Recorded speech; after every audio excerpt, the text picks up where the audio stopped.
in one of your videos, you mentioned how like creativity is a muscle that you have to exercise and you have to work. Yeah.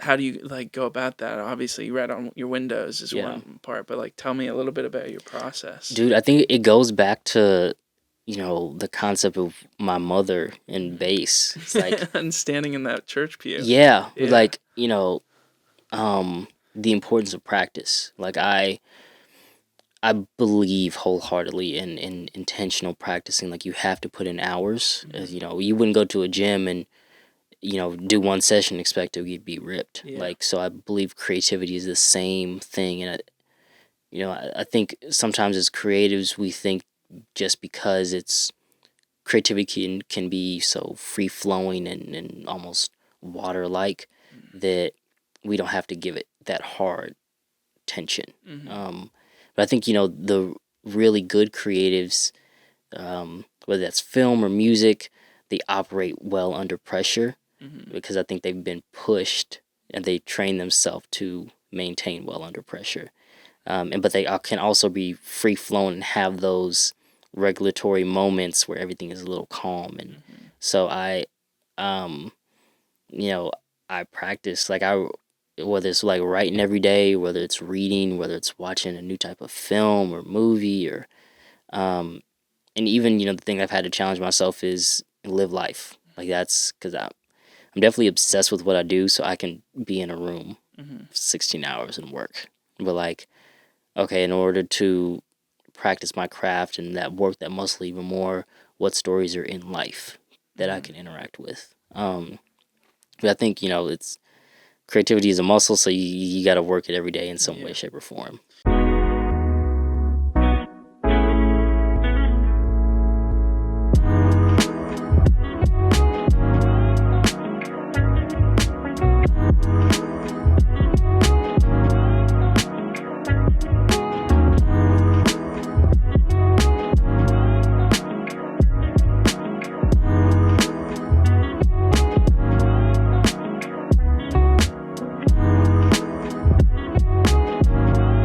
Thank you for being on the podcast. 100%. We're back here at Prospero's Pit with Abram Shaffer, man. Whoa. Dude, the legend. How you doing? I'm doing well, man. Yeah. I'm doing well. How about yourself? Pretty good. That's good. I was just watching some of your stuff on Instagram before you came in here. Yeah. And you've been killing the game. I have to give you your props, like right now, like right off the rip. That not only are you pumping stuff out there and like putting out content, but it's like really good stuff. It doesn't feel rushed. It doesn't feel cheesy. It feels like, I don't know, it feels like you. It feels like you've been doing this for a long time. Dude, I appreciate that. Yeah. That means a lot. I can say the same. Like I see your stuff and it's oversaturated is the word authentic is. It's authentic. And it's like definitely grassroots and community based, which I really, really enjoy. So yeah. Man, thank you for saying that. That means a lot. But yeah, like I guess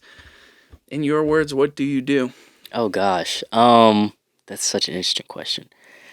I would just consider myself a storyteller. Like I'm not really a big fan of the word content creator because I think it comes with so many expectations. But I would say storyteller.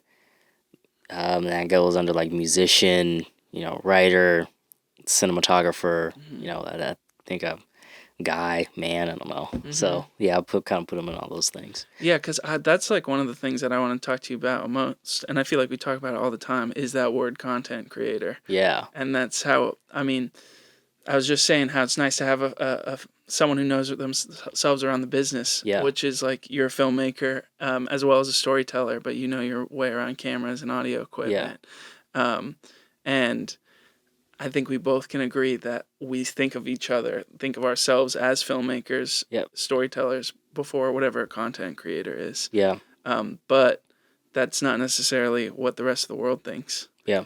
Do you find yourself like battling that stereotype or whatever you would call, that blanket statement, content creator, over your work? Like, how does that make you feel? Yeah. I think when I first started, I was like, yeah, I'm a content creator. And I think now it's kind of, when I think of content creator, I think of trends and I think of,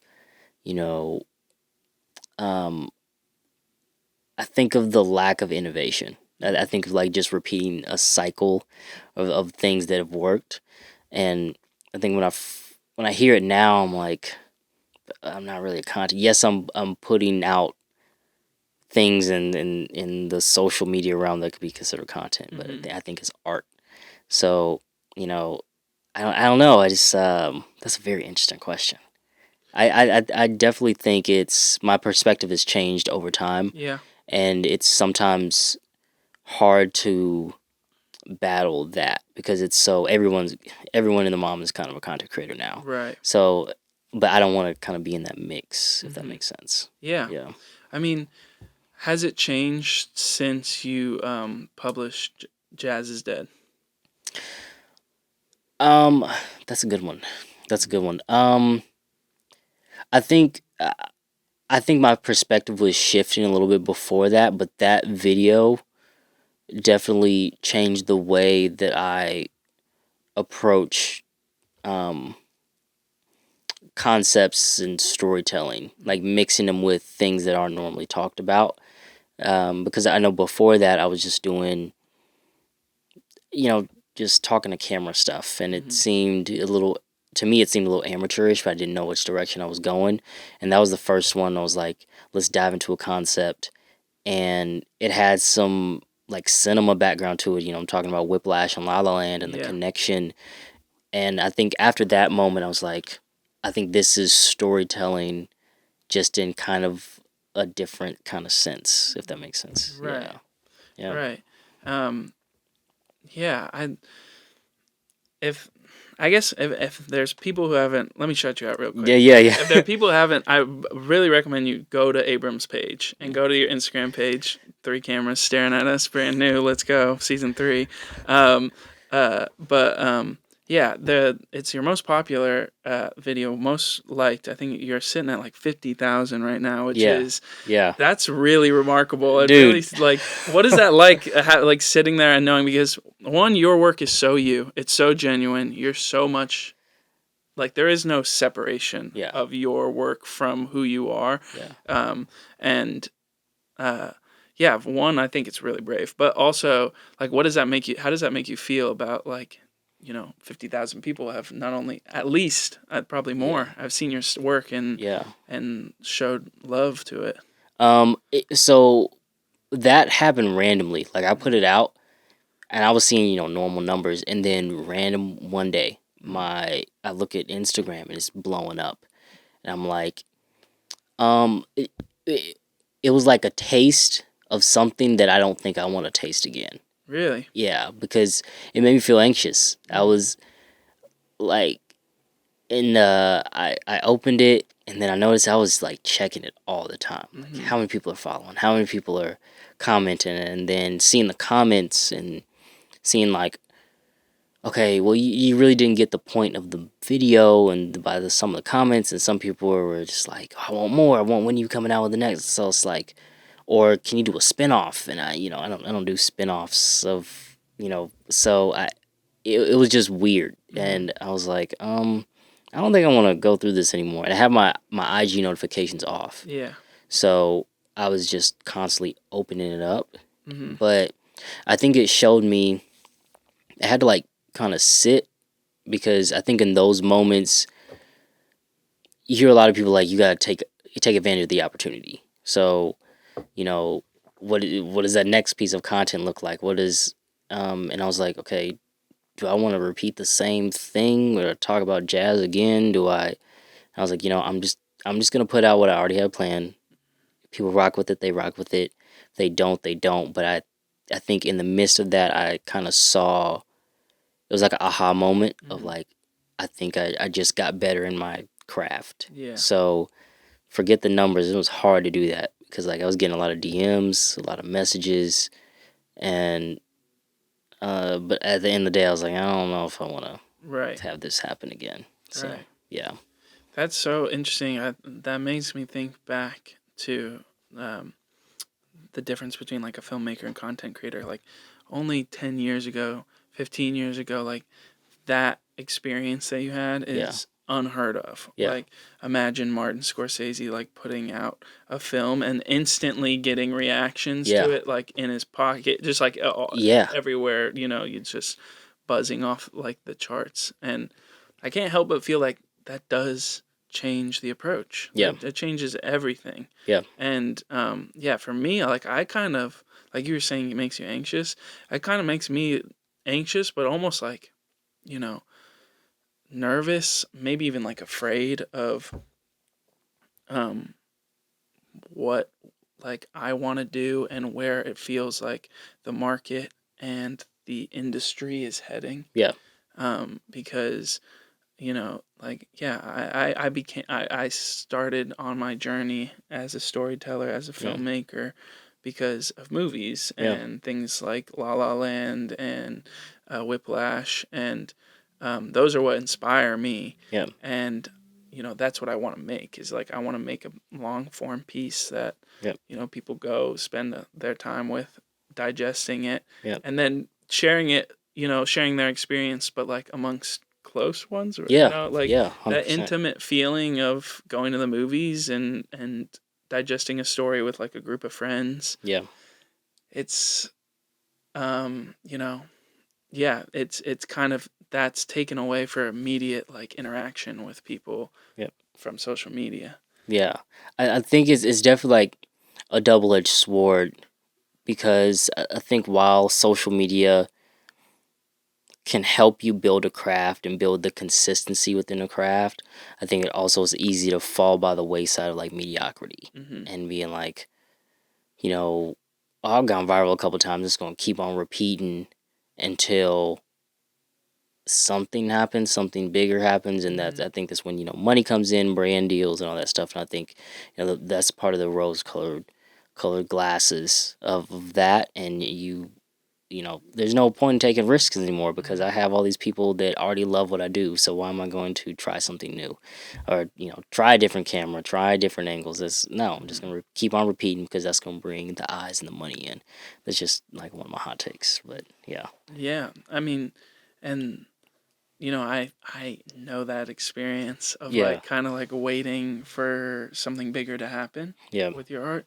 I recently was told like a watch pot doesn't boil. Yeah. And that's what I feel like social that's media is for like a lot of creators. Yeah. It's like there's a part of you want to be as subjective, as intimate as you to yourself, as true to yourself as you can be, but you can't ignore the fact, I mean, like everyone's got an ego, everyone's got, I mean, you know, if you're as far into this game, it's like everyone's got passion for it, and everyone's got, you know, what's the word I'm looking for? Ambition. You know, everyone's got ambition. So there's that part of you is like, when is that video gonna pop off? When is that? When am I gonna start seeing numbers? When am I gonna start seeing like a different experience than I'm feeling right now? And that totally affects the creativity. Yeah. But before, because I'll go so far into the social media loophole, but I want to like get to, because you're such a you're such a varied artist, and because you started off as a sound engineer, and that's what you went to school for. Like, tell me about that journey. So I originally went to school for computer science. So I was gonna go for computer science, but in high school I was making beats.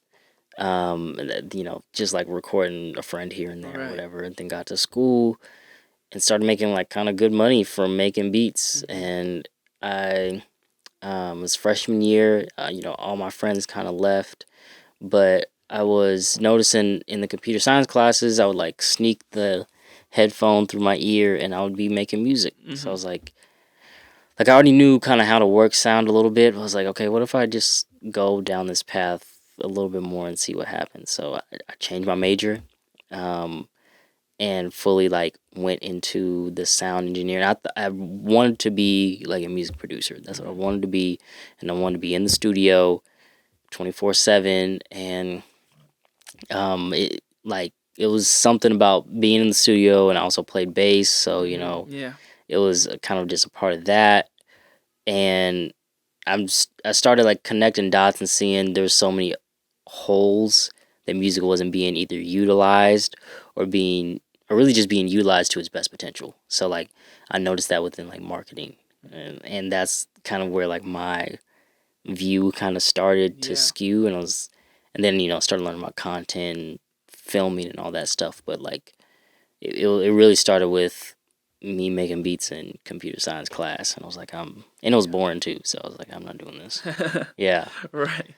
I was checking out your website before that. You said you were heavily influenced by a specific Kanye West album, and that kind of like got you into producing. Yeah. So, and I taught myself how to produce. So like in high school, there's these like the old Macs with it's like a big Mac. Oh yeah. Yeah. So computer lab. Yeah. So I got one of those. My a cousin gave me it, and I learned basically like how MIDI works and how you connect a keyboard to a computer, and how all the sound stuff works. Yeah. And then I learned how to sample. So like I heard College Dropout. I was like, okay, I need to figure out how this dude did this, and I started learning how to sample and putting the audio files and basically teaching myself how to remake the songs. They were trash, but I was learning, okay, chop audio. This kind of how you do it. I didn't have any beat machine, so you just kind of try to make it off of GarageBand. But that's kind of where it started. Like when I first heard College Dropout, that's the first rap album I heard in high school. I was like, I gotta figure out what this is. So yeah. That dude, it's so cool because that's all self-taught. Yeah. And that's sort of the experience of like learning how to operate these, the machinery, but also, the softwares is always, because I taught myself how to edit video. Yep. And yeah, like learning GarageBand, like you painted like such a good image. I can see you like learning GarageBand on one of those old Mac computers. Dude, it was like version 1 of GarageBand, but it's like I became so obsessed with it that I put my bed in a little corner, and at that time I was just like saving up bread no matter where I could get it, and I was picking up used drum machines and keyboards and just like filled my room with it. So wires like everywhere. I'll just climb over them, get in bed. And then this time I'm going to bed at like 3 a.m. just get up at 6 a.m. to go to school. But I was just like making beats and figuring out how to plug my bass in and get all these weird sounds. So it kind of grew over time. So yeah. Like Dexter's Laboratory. Yeah, that's really what it was. My parents were pissed, heated. I'm banging on shit at 3 in the morning. Why my lights on at 3 in the morning? So yeah. I'm making art, Mom. Yeah, no, they didn't understand. No, they never understand. No, they never understand us. That's so funny. Yeah. So when did you start picking up bass? So bass was the first thing I picked up. So that was at 5. Oh. And my sister came out of the womb like singing. So. My sister could sing. A little bit of an eye roll there. Yeah, so my parents were like, well, you're gonna do something. So put a bass in my hand, and I really I think it's good and bad, because my mother her side of the family full of musicians, but she was just really strict on me learning, like, you're not gonna quit bass. So I grew up in church, and I was trash, I was terrible. But she would get in the choir stand and just like bang on the pew, just like keep time, whatever. They would record when I would play, and I'd have to listen back to how bad I sounded the next morning before I go to school. So like, and really the only thing was you come home, you do your homework, you practice. And I did that for years, and it kind of like got to this point where, I was telling myself to practice, so I'm sitting in front of, I still want to watch cartoons, so I'm sitting in front of a TV practicing the theme song of SpongeBob, practicing the commercials, playing along with everything on the TV in order to watch and also get my practice time in. So I think that was like the early part of obsession that I experienced. But like my mother was like brutal. Like my dad was like, yeah, you need to practice, but my mother was like, you practice every day, homework and practice. That's it. Looking back at it, are you grateful? 100%. 100%. I was gonna say. Cause like I'm good, You're and good. I was like, but it was like that. She was the first person that was like, you got to do this, and then you say she was standing up in the pews, keeping time by yeah, banging like on the. banging on it, like Was she in the front or in the front? Wow. Like banging on it, and you got people looking at me like, your mom is crazy, like, But also, it was a small church, a family church, so like I was getting laughed at. I didn't know how to play. It sounded trash. I didn't really know what I was doing. And then I remember this one day. Yeah, it was random. I was young. I went to the bathroom, and something in my mind just like clicked. And I come back, and like all this at that time I was listening, like jazz, and I just like I hit this jazz lick, and then like at that point I was like, okay, I think I'm starting to see like a pattern, and now like when I play bass, I see shapes. Like I can see the shapes, and yeah, you at, telling me that. at that point I was like, dude, like what the heck? Yeah, I was so excited, but I couldn't explain it because I think I was like maybe 8 or 9 or something like that. But I came back and started to kind of figure stuff out, you know. But yeah, that sounds like an incredible moment.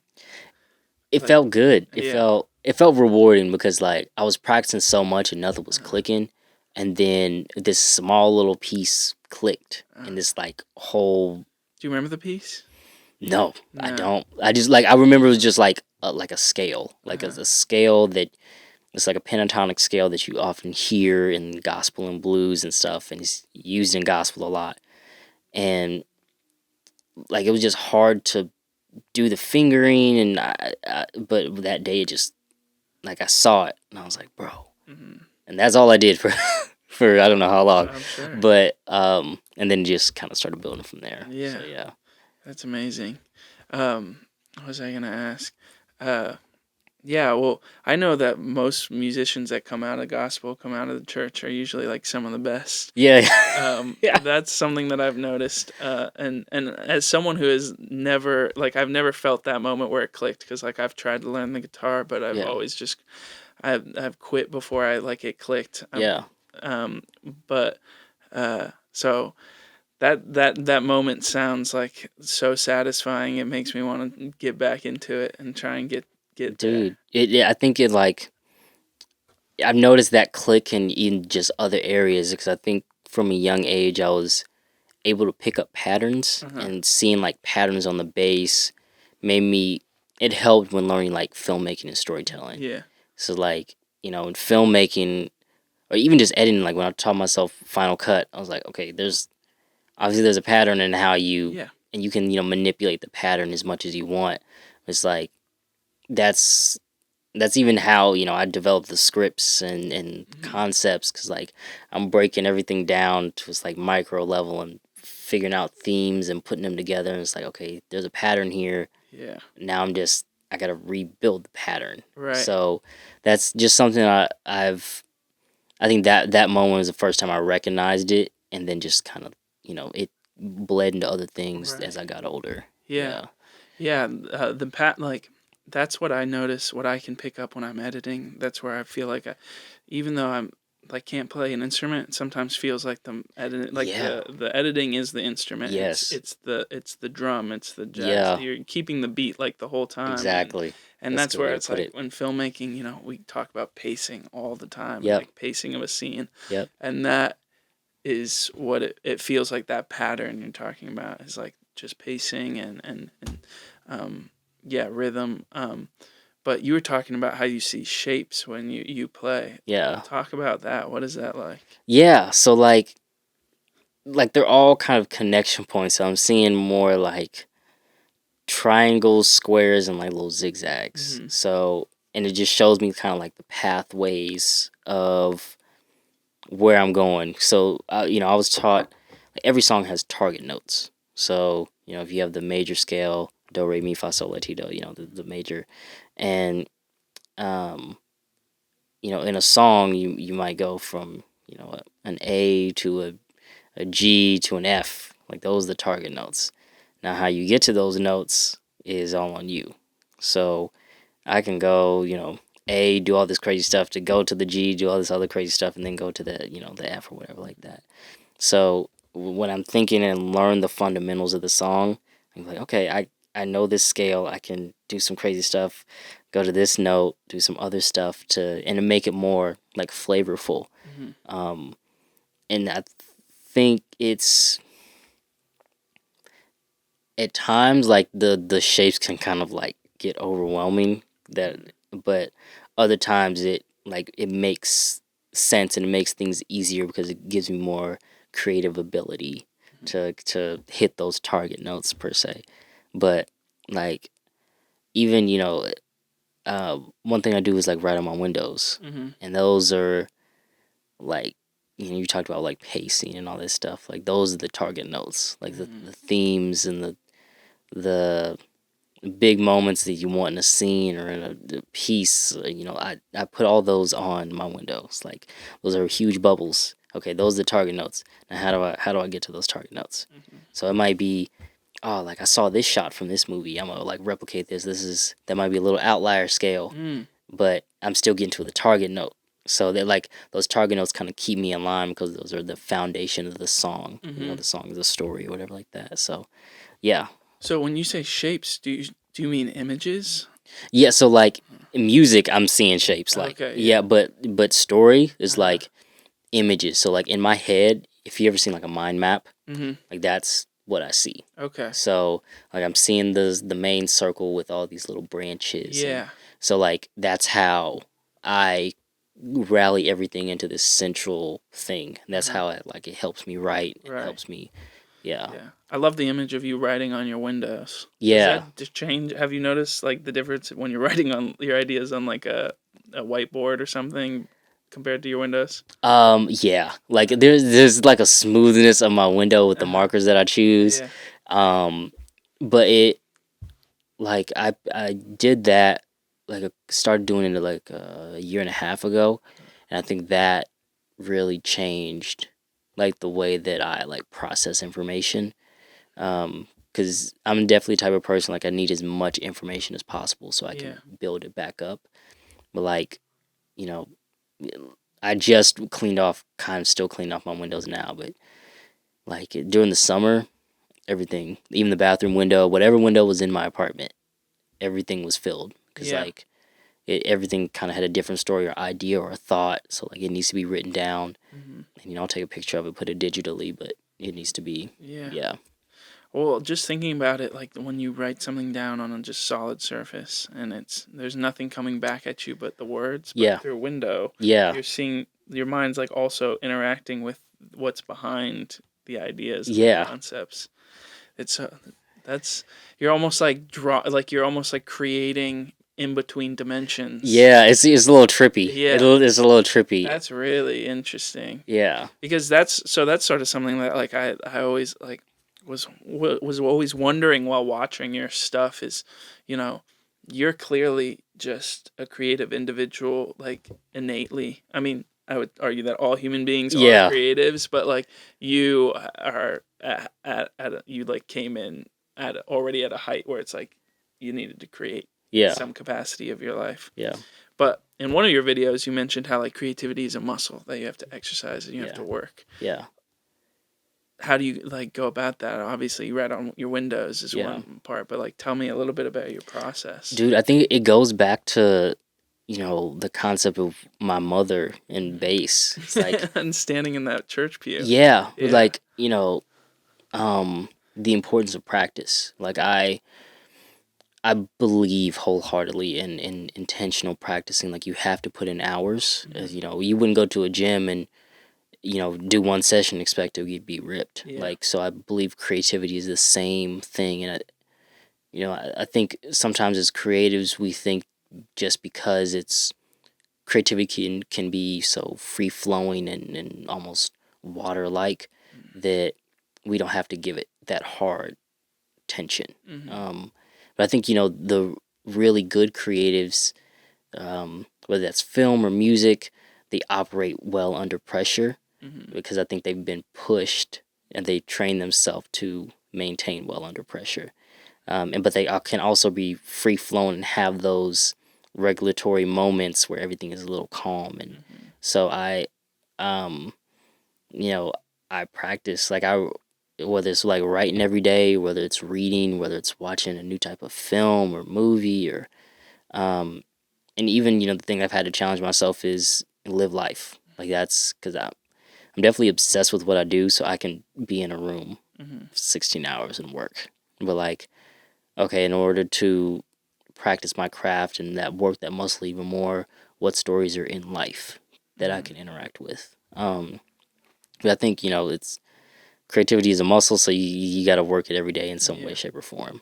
Yeah. Well, that's one of the biggest things that I think I admire about you and your work is that the consistency. It feels like every day you're posting something that is thought provoking and worthwhile, and not just throwing meat at the wall or whatever it is. And like, but at the same time, I mean, you're human. I know, like, there's like life has the different paths for us. Whether like creativity is part of that, and part of that life mission, or your argument is that creativity is just us buying time, and experiencing the human experience, or whatever it is.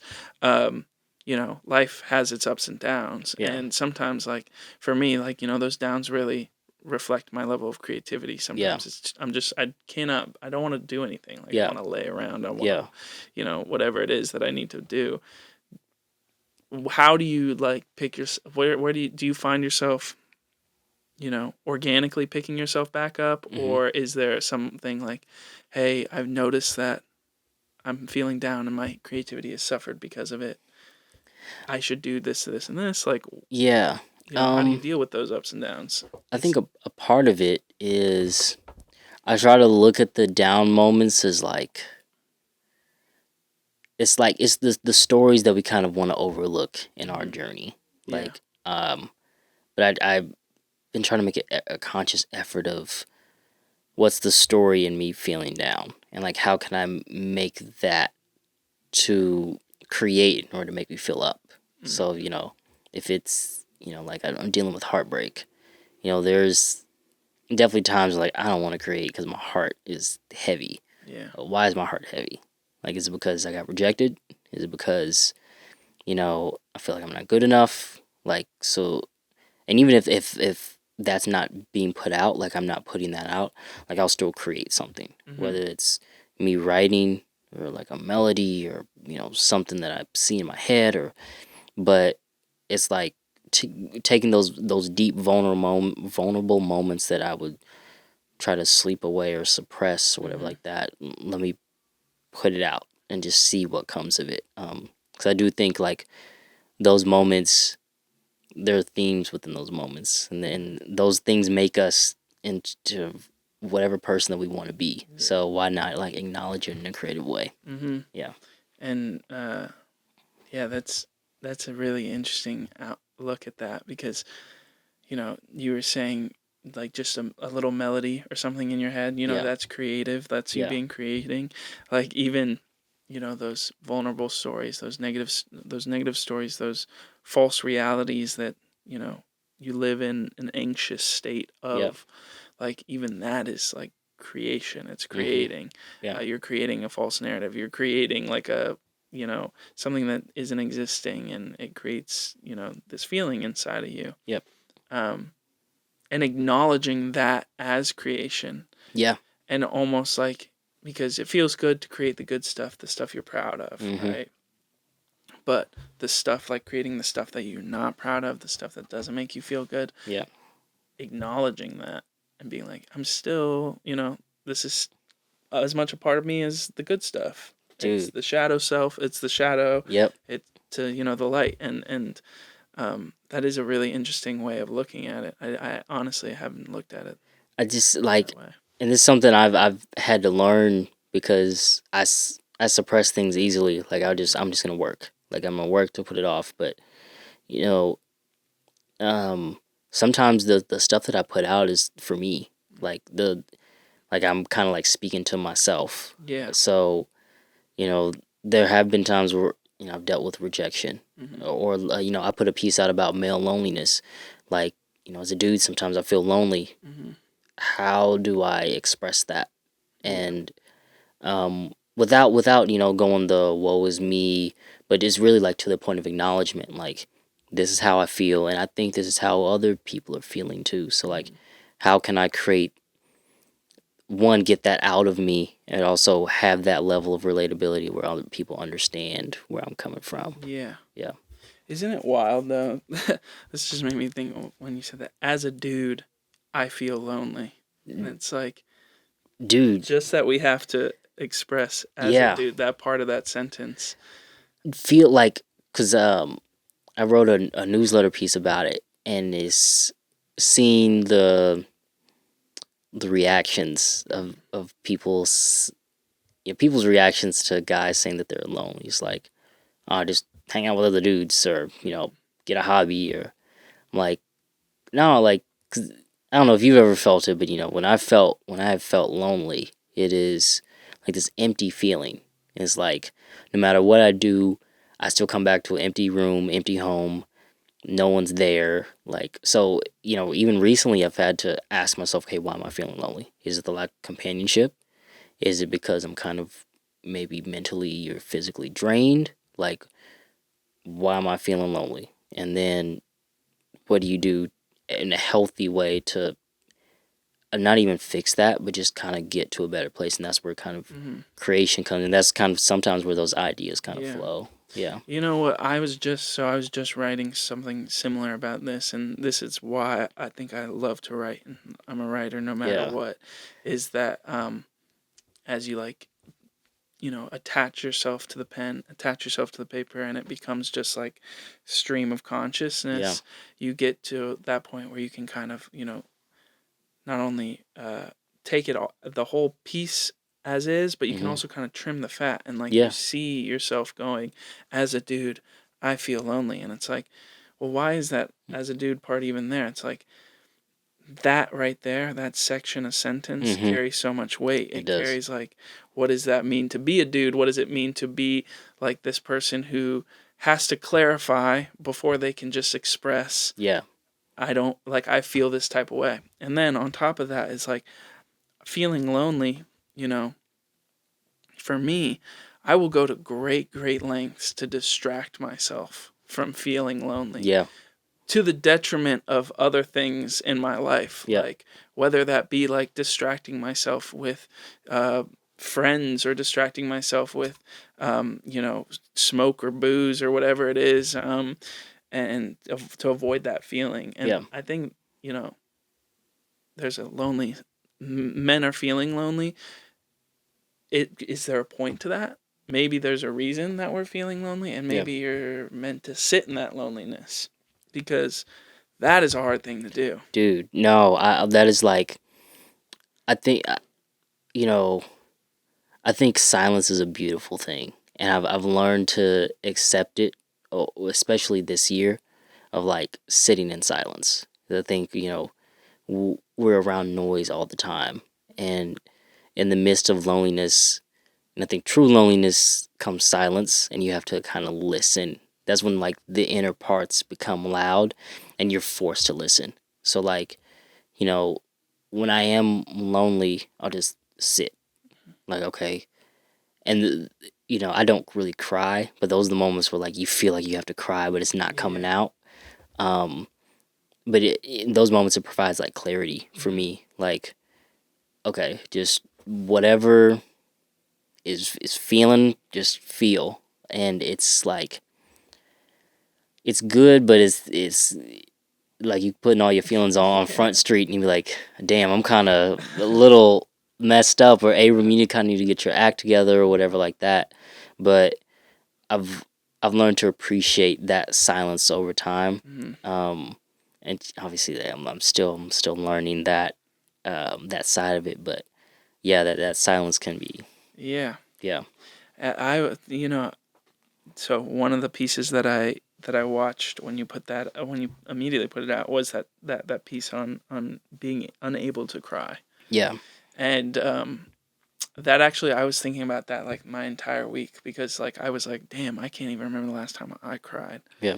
And it's almost like when I have moments where it's like, okay, I'm gonna cry now. It's like I feel it. It comes up out of nowhere, and then I gotta like jump on it. Yeah. And be like, okay, let's ride it out. Let's feel this.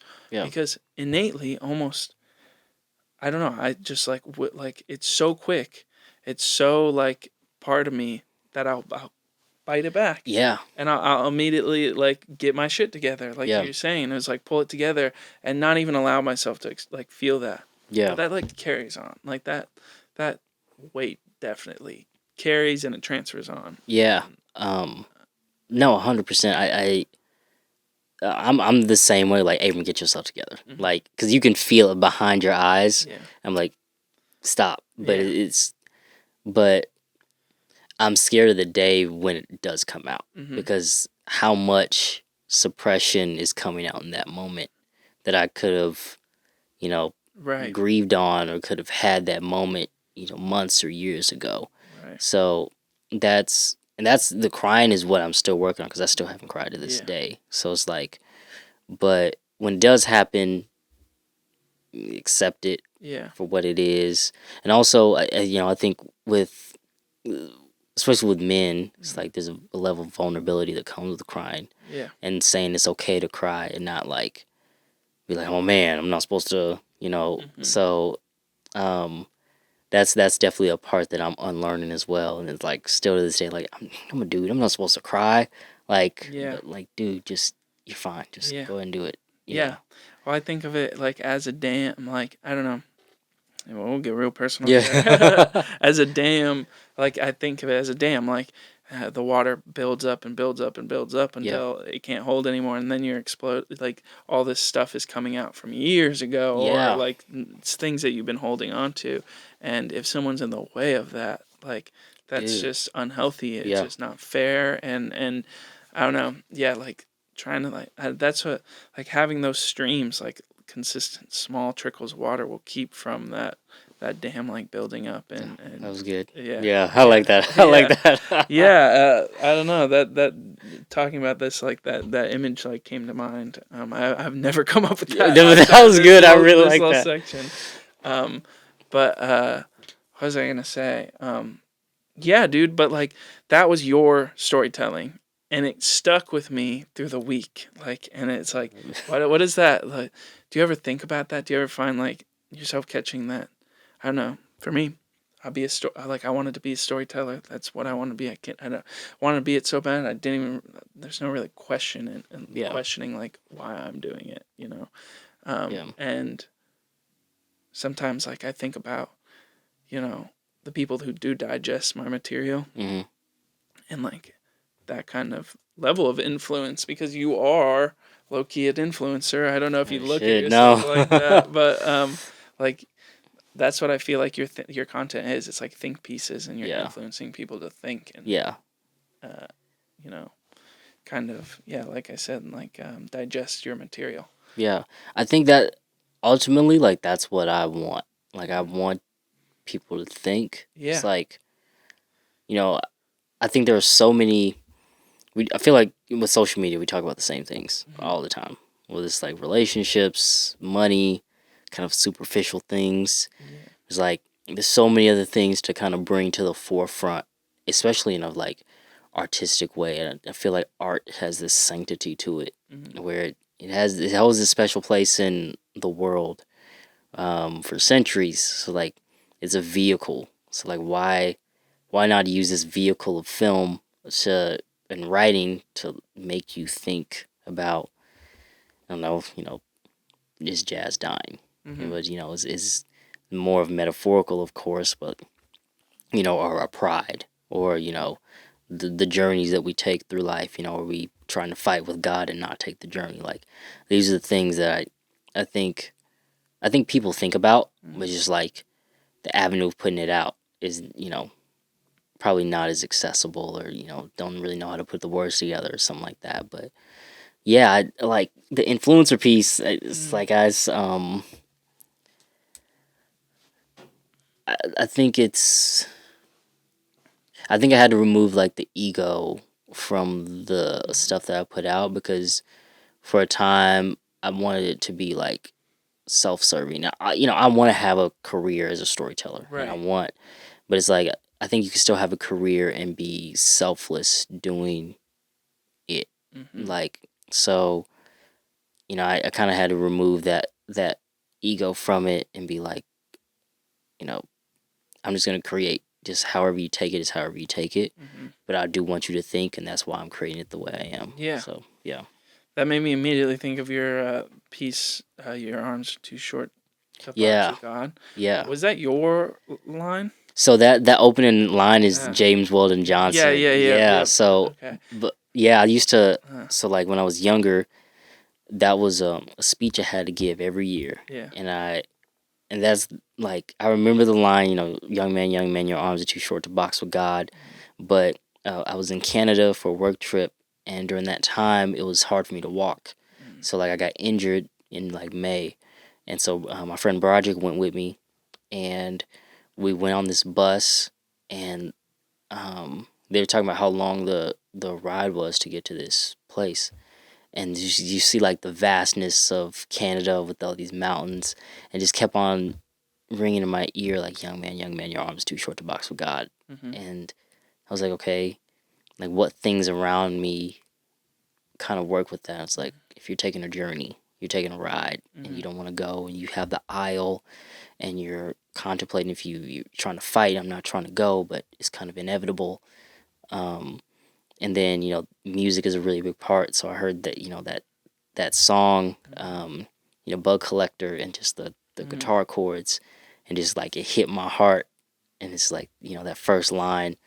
And Broderick helped me film on that bus, and like I edited it in probably like an hour or two, and then put it up. But yeah, that one, it just started with that piece, and I was like, bro, yeah. I love like the bus ride was like the perfect imagery for that piece. Yeah. I had some poets on the podcast for season 3 not too long ago. Yeah. And one of them was talking about how the next step is like attaching their poems to visuals. Like whoever figures that out is like, that's where it's like headed. And that piece was very like it, a lot of your pieces are very poetic, and they're very stylized in the writing, as well as the audio, by the way. Like the engine, like some of the sounds on your reels are really great.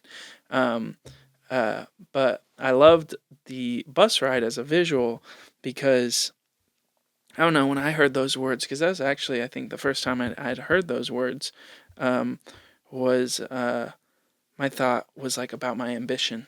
Yeah. And like wanting to be here when I'm here, and like continuously peeking down the road, like trying to figure out when am I gonna get there. Yeah.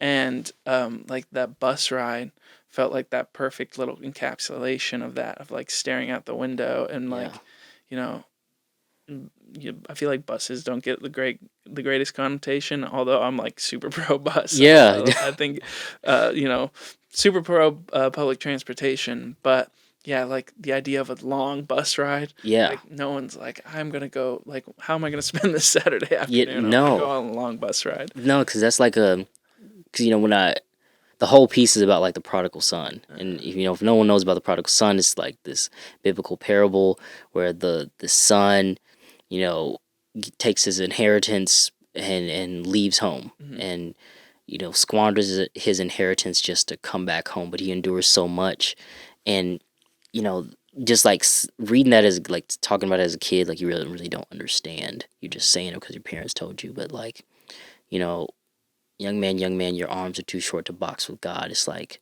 putting you in your place. Yeah. Like you think you got it. You think you're the big man, but like you're really not. So and I think even just being injured, I think taught me that as well, because I'm used to running around so much. Like I gotta do this, I gotta do that. And like I was bedridden for like a month and wasn't able to do anything. Like I never really appreciated getting up and walking to the shower, like without pain. Like, and like, just as backstory, like I was playing soccer, I twisted too far, and something happened with my sciatic, and it just like shot down my leg. And that first day, my mom had to rush me to the hospital, and like I was in and out of consciousness for like 3 or 4 days. Like I don't remember what happened. The drugs were heavy and all that stuff, but it forced me to like slow down. And even just going to Canada, I still felt pain. I had to like have crutches and shit like that. But it was like, Abram, you think you got it together. You think you taking this journey, like your arms are too short. Like chill. And in writing that, I was like it kind of reminds me of the prodigal son. Not saying I went off and squandered, but it's like, you eventually come back to your senses, and I had to come back to my senses for a little bit and just be like, okay. Yeah. Yeah. And slow down. Yeah. Yeah. Wow. That's scary, man. I didn't know that was the. Yeah, dude. That's a like, scary injury. I don't wish that on anybody. Like it, and I was also, working on like 2 separate projects at the time, like a docu-series and then, manifesto for work. And it forced me to, just like solely work on that because I can't move from a bed. Yeah. My mom had to come over and like help me shower, help me walk. Like things you take for granted, like walking up steps, walking down the street, walking, to the bathroom. Like, bro, when I tell you, it was just like pain after pain after pain. Like I never want to experience that ever again. But now after it went away, I'm like so grateful. It's like, you don't, we take the small things, the mundane things for granted. I think that's why I'm so gung ho on like there's beauty in the mundane, there's beauty in walking, there's beauty in breathing, but you don't appreciate it when you have it in front of you. Once it's taken away, your lungs is taken away. You appreciate the air. Right. So yeah. Yeah, it's a slice of humble pie. Yeah, 100%. Let's real quick talk about your work, because as in not just your creative work, but your consulting work. Yeah, because, it seems like you're really flourishing and you're doing well. Yeah. How's that balance been? I think the balance has been dope. I've been seeing an overlap.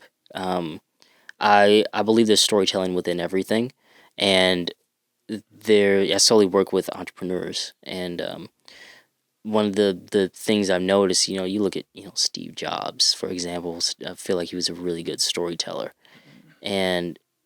but when you think of entrepreneurs, a lot of people don't have the access to capital like a Steve Jobs has, but you can still tell your story. And that's where I kind of come in and believe that vehicle of storytelling is through content. Viral, trending content, I think, only goes so far. I think when you have a business, you got to speak to the heart of the people, and you gotta know the people that you're speaking to. So it goes back to community. So I believe that there are different types of content that speak to the heart of the people. So that's where I kind of come in and figure out what's the North Star, how to build that visually. Brand is obviously more than a logo, but it's more than even just like design and the way the videos look. It's like, what's the messaging? You can make somebody feel just with this style in my phone. So that's kind of where I come in and help focus on that. So yeah. And so like, who are usually your clients? So my clients now are it's kind of like varied now, because it was solely entrepreneurs. Like last year, it was solely tech entrepreneurs specifically. Now I'm working with like from real estate people to influencers, and like people just have just mom and pop shops that I'm just consulting, and helping them navigate this, to figure out what their story is and how to adequately tell it. Yeah. Wow, that's great. How did you start doing that? So I worked at an ad agency, and then I kind of stumbled into it. It's like just as an editor, and the edits I was making was more as like, they're called hero pieces. So just things that are more polished, longer form, and it came from my content. So it was like, oh, Aaron, you're really good at these cinematic edits. Do it for this entrepreneur. And the guy I worked with, his name is John Henry. He was a bigger entrepreneur in like New York. I was doing it. I was like, dude, like the stuff I was learning there, I was like, okay, this is all under storytelling. Like this is all okay. So how do I funnel that in? Like I think I'm storytelling on my platform, like on my page. I don't know, but it just kind of I started working with more, and then one day I got a random DM from a entrepreneur in Atlanta. He was like, "Hey, I saw your stuff, and like let me fly you out to Atlanta and just do like a docu like a 3 episode docu episode on me like for IG and to see like the footage that I get in a day cultivate into a story that like I don't even know what the story is until I get all the footage for real. Like I kind of know a little bit, but like you kind of making it on the spot. And I was like, I think this is something I don't know what it is, but like this is storytelling, like in a micro form, and it just kind of like grew from there, and I kind of learned the ins and outs. I started learning more about business and investing and how investors work. It was like, you know, when you go into an investor, obviously they want their money back, but they're also a good investor will also invest in the story of the entrepreneur as well. Like it's not just the business, it's the founder. Yeah. So how can you tell your story effectively? And I think that's a piece that I think is missing most of the time. Yeah. Wow. Yeah, that's almost like a whole nother, like you got to come up with a word for that. Like, Dude. like I'm like sitting like here thinking I'm like, it's like a storytelling mage or something. Yeah, like I don't know, roaming storyteller, entrepreneur. I don't know what that, you got to come up dude, with I gotta figure you got to name what that is, because it is consulting, but that's not good enough for what you're doing. You got to come up with something creative. Dude, I just see like a gap. I think with entrepreneurship is such a fleeting thing. Everybody kind of wants to be an entrepreneur. Yeah. I think outside of the funding and investment, there's so many other struggles that come with an entrepreneur. Yeah. That I think storytelling is a really big piece, and when you hone that, I think that's why so many people look up to Steve Jobs. It's like Apple makes you feel like they can talk about gigahertz and microchips and all that stuff all day, but they make you like feel something. So if you can make a person, a customer, whatever, feel something, that's how you gain community. Right. So, yeah. 100%. And that's it right there. Dude, thank you so much for coming on. Yeah, no, thank you, man. This was a great conversation. I hope to have you back on again. I'm sure we'll give you a little bit more time. And no, this is perfect. Somewhere else entirely. So, yeah. Dude, thank you for coming on, and you're welcome back anytime. Yeah, definitely. Cool. All right. Yeah. Appreciate y'all. Yeah.